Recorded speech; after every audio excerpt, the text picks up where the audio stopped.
नमस्कार, मी साक्षी नन्नावरे. आपण पाहत आहात ग्रामीण न्यूज 13. डोळखाम विभागातील पांढरीचा पाडा येथे गेल्या आठवड्यात झालेल्या अपघातात एक कातकरी समाजाचे कुटुंब पूर्णपणे उद्ध्वस्त झाले आहे. या अपघातात एका 8 वर्षीय मुलीने तिची आई आणि वडील गमावले असून तिच्या पायालाही गंभीर दुखापत झाल्याने पायही कापून टाकावा लागला आहे. ज्या बोलेरो गाडीने अपघात झाला आहे त्या गाडीच्या चालकावर किनवली पोलीस ठाण्यात गुन्हा दाखल झाला आहे. त्याच्यावर मनुष्यवधाचा गुन्हा दाखल करण्याची मागणीही होत आहे.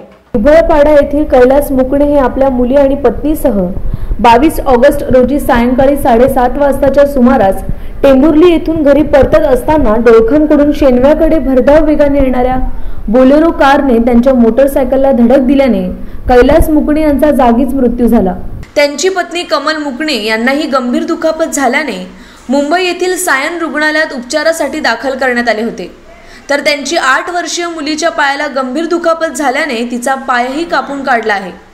या प्रकरणी कैलास मुकणे यांचे भाऊ तुकाराम मुकणे यांनी पोलीस स्टेशनमध्ये फिर्याद नोंदवली असून बोलेरो जीप क्रमांक MH06AZ6568 या गाडी चालकावर भारतीय दंडविधान संहिता कलम 304A, 279, 337, 338 तसेच मोटरसायकल वाहन कायदा कलम 184, 187 प्रमाणे गुन्हा दाखल करण्यात आलेला आहे. बोलेरो जीपचे चालक मद्यधुंद अवस्थेत गाडी चालवत असताना स्वतःवर नियंत्रण नसल्याने त्यांनी मुकणे यांच्या गाडीला धडक देण्याचा आरोप नातेवाईक करत आहेत. त्यामुळे त्यांची वैद्यकीय तपासणी करण्याचीही मागणी होत आहे. गुन्हा दाखल केल्यानंतर या प्रकरणातील मैताच्या पत्नी कमल मुकणे यांचाही उपचारादरम्यान मृत्यू झाल्याने 8 वर्षीय जान्हवी अनाथ झाली आहे. अपघातात तिचा पाय निकामी झाल्याने कापून काढल्याने तिच्यावर मोठे संकट कोसळले आहे.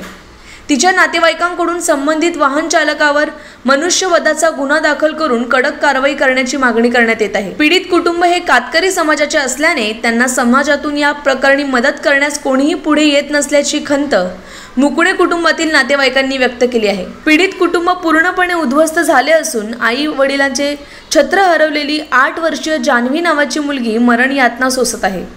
या अपघातात तिला तिचा पायही गमवायची वेळ आल्याने आरोपीवर मनुष्यवधाचा गुन्हा दाखल होऊन कठोर कारवाई झाली पाहिजे. तसेच जान्हवीच्या पुढील आयुष्याची व्यवस्थाही करण्यात यावी असे नातेवाईक रघुनाथ मुकणे यांनी म्हटले आहे.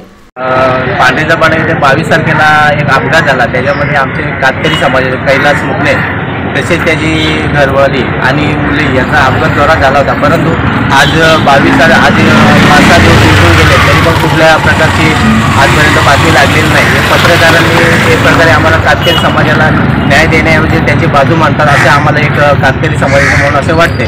तरी आम्हाला एखाद पत्रकार असं समाजामध्ये कुठे असेल त्याने आम्हाला कातकरी समाजाला न्याय देण्याची कृपा करावी.